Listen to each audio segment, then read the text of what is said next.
take your seats.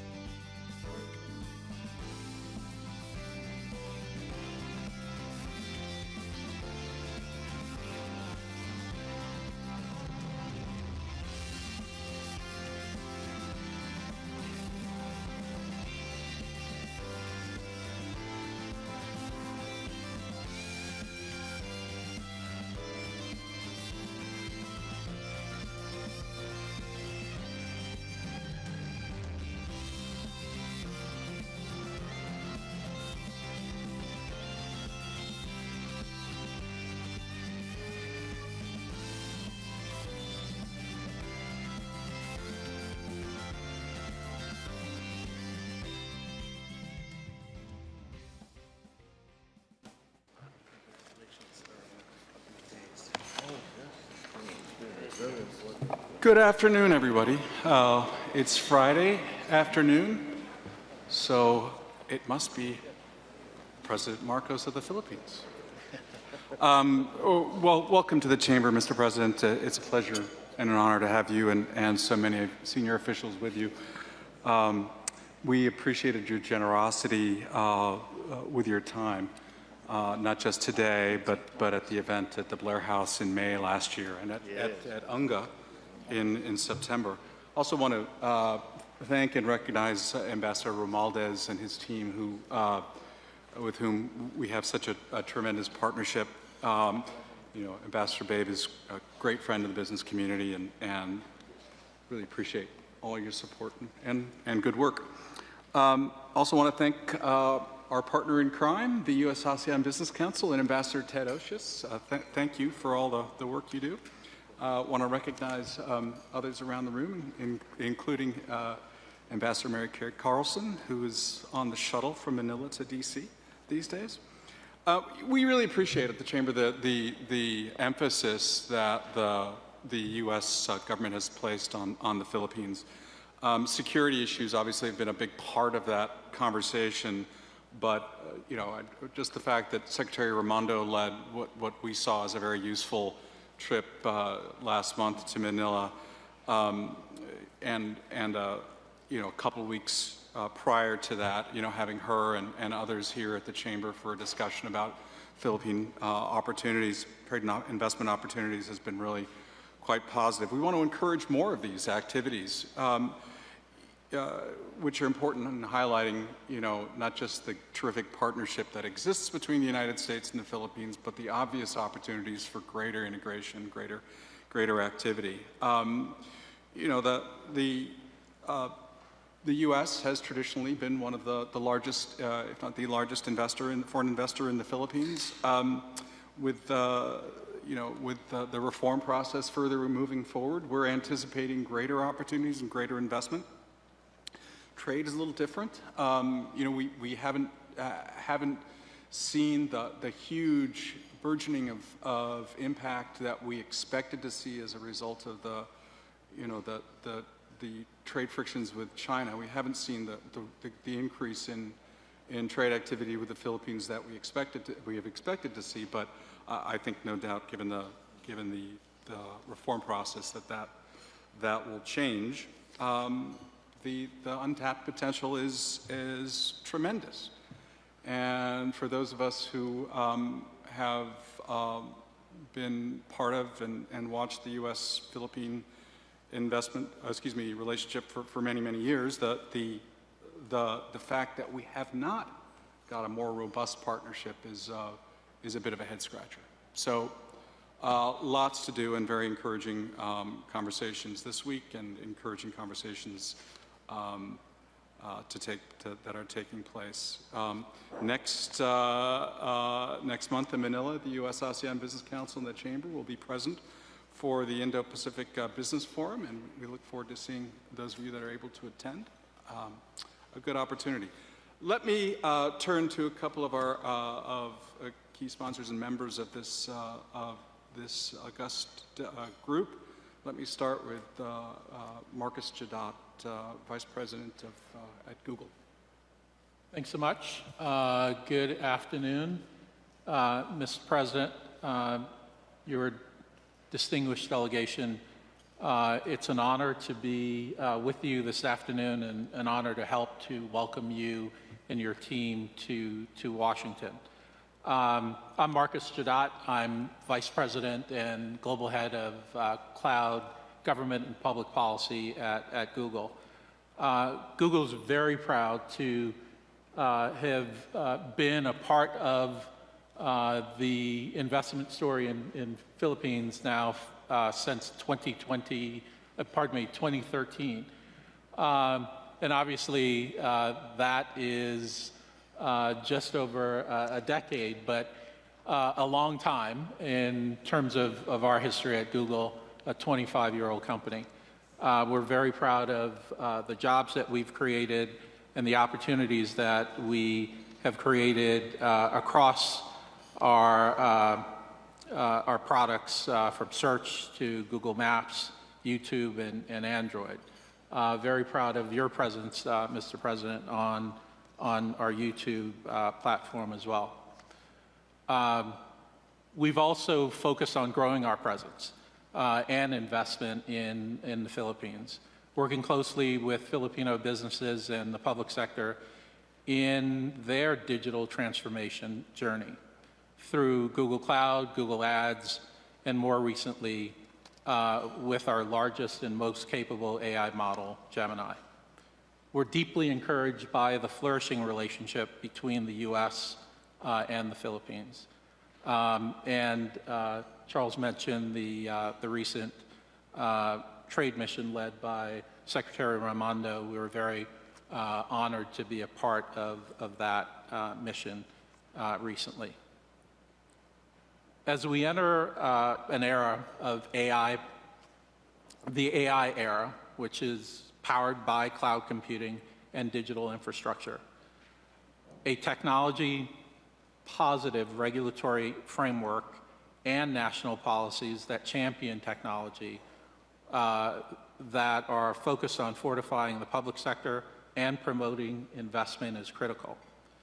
Google commends the government of the Philippines on the National Cybersecurity Plan, the Build Better, More Infrastructure Development Program, and the government's increased adoption of cloud and hyperscale technologies.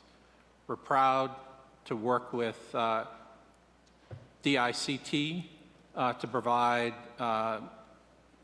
Google Workspace, enabling thousands of public sector employees to work more efficiently and more collaboratively in a secure email environment.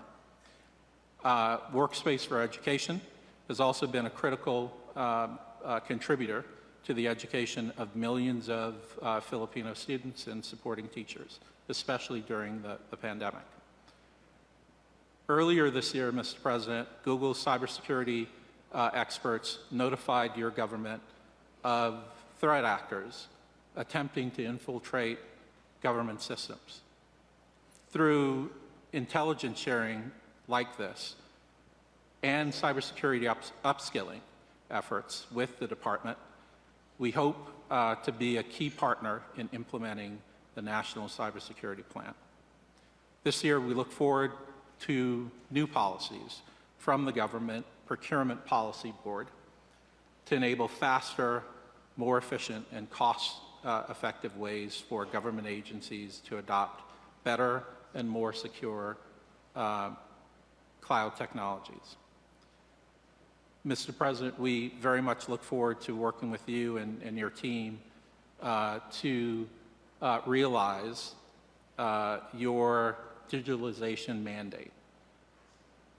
Again, honor to be with this group and really appreciate the Chamber bringing this large group of American investors together with this delegation. Thank you. Thank you, Marcus. Let me turn, Mr. President, if I may, to Imelda Martin-Hum, the chairman of IMSG, before turning over to Ambassador Romualdez. Naim magkamalim yung Apo President. Distinguished guests, ladies and gentlemen, good afternoon. I am Imelda Martin-Hum, Chairman and President of IM System Group. leading the U.S. Defense and Aerospace Company, specific in expertise in remote sensing, geographic information system, information technology, and geophysical, marine, and atmospheric science and technology. Mr. President, today I'm wearing multiple hats. As a chairman of IMSG, as well as a U.S. ASEAN Business Council chair of the U.S. ASEAN Business Council Defense and Committee, but on this occasion, importantly, as a proud Filipino-American working to build strong and good ties that bind the two nations that I love dearly. President Marcos, I congratulate you for all that you have done in improving the U.S.-Philippines bilateral relationship in so many fronts. I note in appreciation your leadership and your government for the standpoint commitment to improving the Philippines' investment, climate, and sustaining economic growth.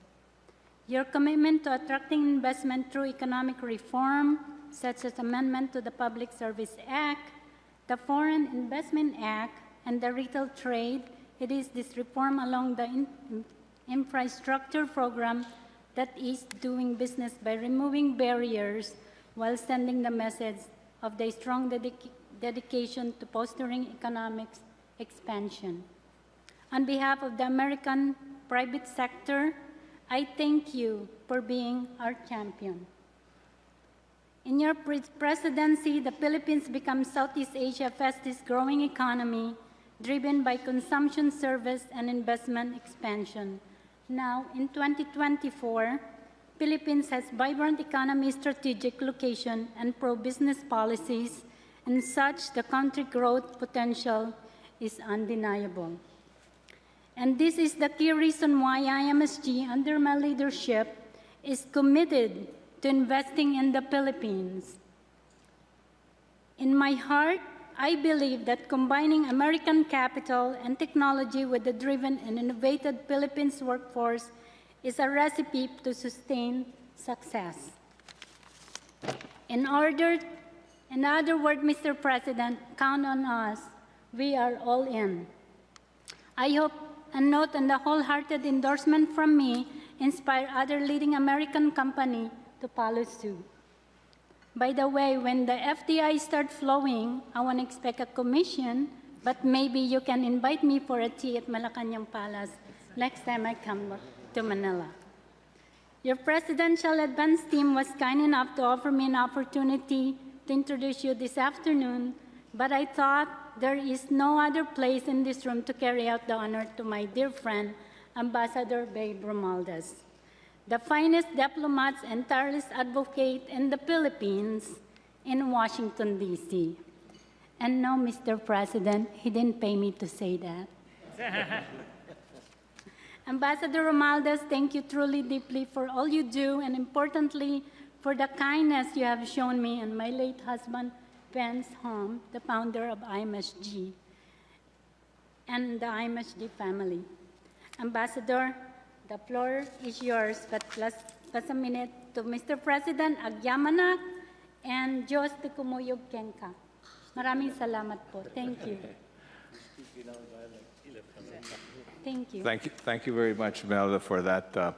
Well, I just want to say that I am one of the luckiest ambassadors here in Washington, D.C., because how often does your president come and visit? This is the 4th visit of our president, so I am indeed very lucky. And so it is my distinct honor to introduce our president, Ferdinand R. Marcos Jr., President of the Republic of the Philippines.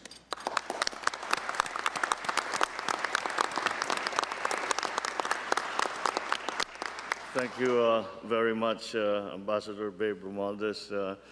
He is a true diplomat, because the fact of the matter is, I'm sure he can't wait to see the back of us, to settle back down to his normal days, together with his wife, another good friend of ours, Dudes. But thank you for the introduction. The President and CEO of the U.S. ASEAN Business Council, Ambassador Ted Osius, Senior Vice President for Asia at the Chamber of Commerce, Mr. Charles Freeman, We have here with us the Speaker of the House of Representatives of the Philippines, Speaker Martin Romualdez. Also accompanying us are several cabinet ministers who have joined me for specifically, actually, because the main purpose of my visit this time was to formalize a trilateral agreement that we did yesterday with the U.S., Japan, and the Philippines. But nonetheless, they have accompanied me for this particular, specific reason to be with you here today. I'm sure that you will get to meet them later on. Our very important and full partners in transformation of our economy, those of you from the private sector, distinguished guests, ladies and gentlemen, good afternoon.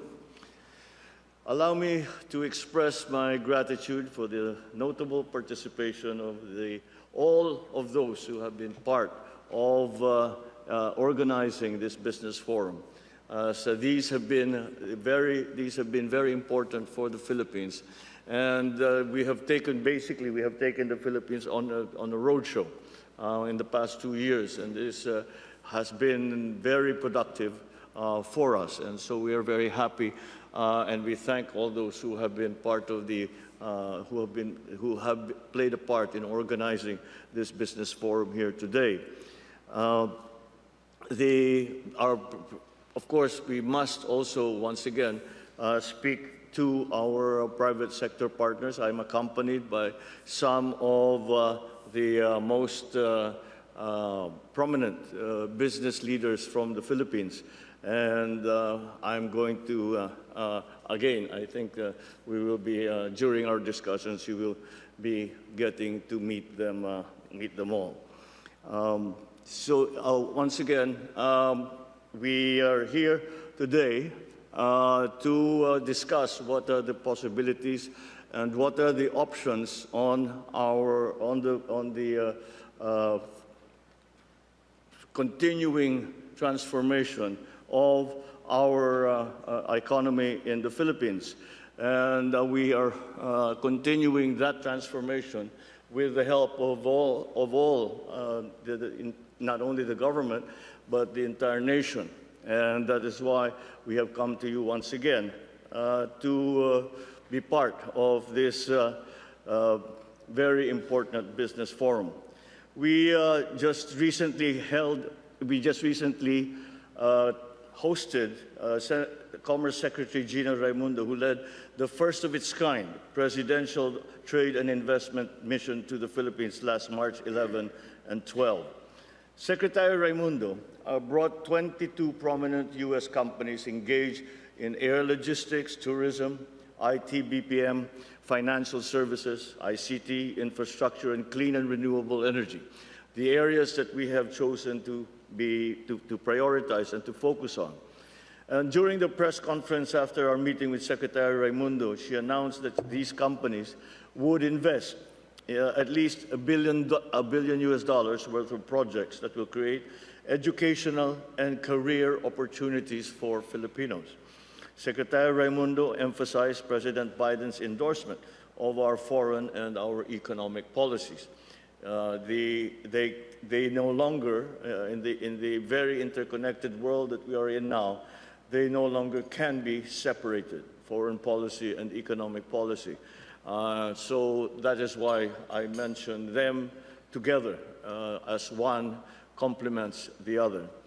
This affirmation underscores the deepening ties between the United States and the Philippines, as we are both committed to advancing our mutual goal of economic progress. I have expressed my very sincere gratitude to President Joe Biden during our bilateral meeting yesterday for dispatching the business mission to the Philippines, which was the fulfillment of his commitment from my official visit 11 months ago in May of last year. On the economy, I would like to share with you that for 2023, the Philippines achieved a 5.6% annual growth in GDP, which outpaced other high-growth economies such as China, Vietnam, and Malaysia. Despite the recovery time needed to accelerate businesses coming out of the COVID-19 pandemic, we were able to either exceed or match the economic projections of multilateral organizations such as the IMF, the ASEAN +3 Macroeconomic Research Office, and the World Bank. So we saw a significant increase in foreign direct investment net inflows. It surged by 28%, reaching $1 billion in November 2023 from the previous $820 million recorded for the same month in 2022. In addition, the DTI, Board of Investments, DTI is the Department of Trade and Industry. The DTI Board of Investments, which is an attached agency to the DTI, has approved 1.26 trillion pesos in investment projects for 2023, which was an increase of 73% compared to the previous year, which recorded 729 billion pesos. For last year, I'm happy to report that the United States remains as one of our largest sources of foreign direct investment. Over the years, the Philippines has acknowledged the significant contribution of the United States to our economic agenda. We have observed the consistent high ranking of the United States, as evident last year, being our third top trading partner. Moreover, the United States emerged as the primary destination for our goods and services in that same year. In 2023, our biggest exports to the U.S. were semiconductors and integrated circuits, amounting to $3.1 billion, or 23.3% of our total exports to the U.S.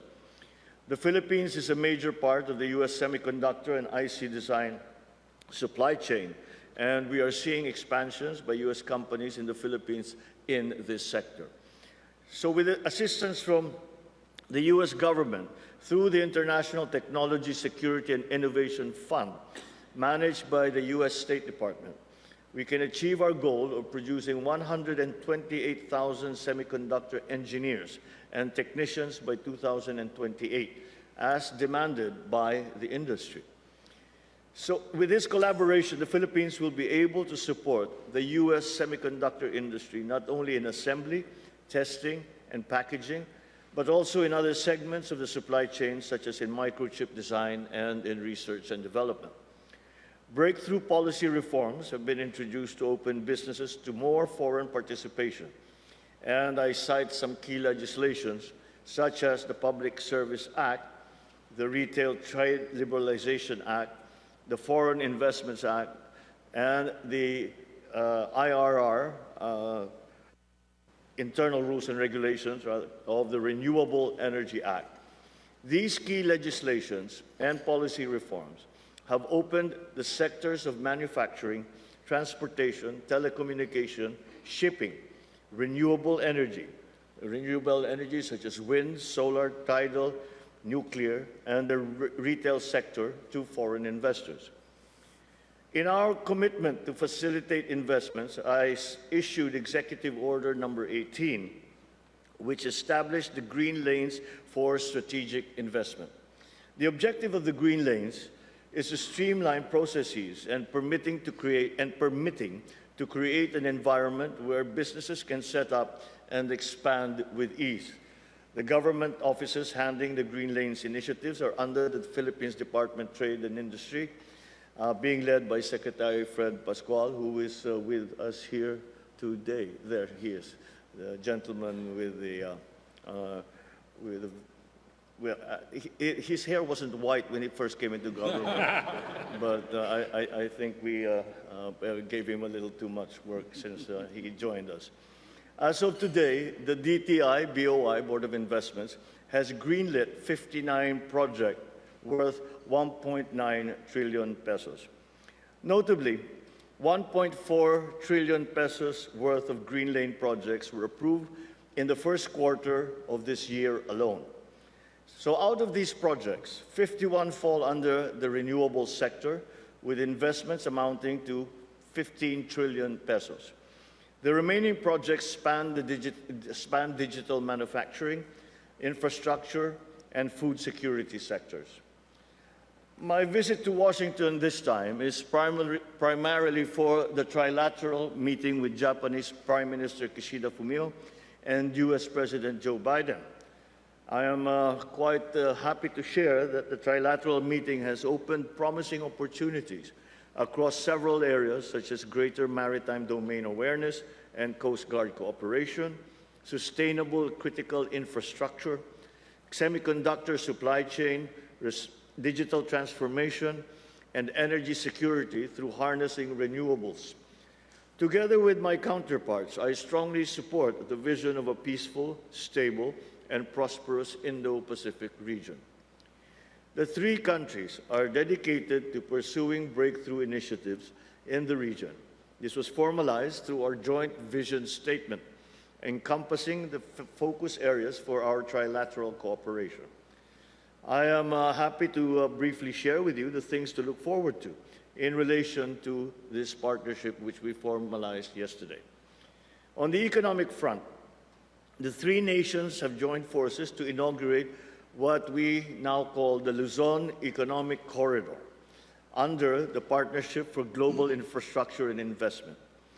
This corridor aims to enhance connectivity between Subic Bay, Clark, Manila, and Batangas, facilitated by our trilateral collaboration in advocating for impactful infrastructure investments. Through this groundbreaking effort, we aspire to attract investments including rail systems, modernized ports, clean energy initiatives, semiconductor supply chain advancements, agribusiness enhancements, and updates to civilian ports at Subic Bay. Recognizing the significant impact of new digital technologies, I am fully supportive of bolstering our cybersecurity and digitalization capabilities. I'm excited to share that we will work together for open radio access network field trials aimed at establishing a secure and reliable information and communications technology ecosystem in the Philippines. Another initiative that I am particularly enthusiastic about is the Semiconductor Workforce Program, offering deserving talents the opportunity for world-class training at leading universities. Our three countries are committed to harnessing the talents of our citizens to adapt to the evolving technological needs that the global economy presents us. On climate change, given the Philippines' prominence in the semiconductor industry, we view this sector as a key driver for economic growth.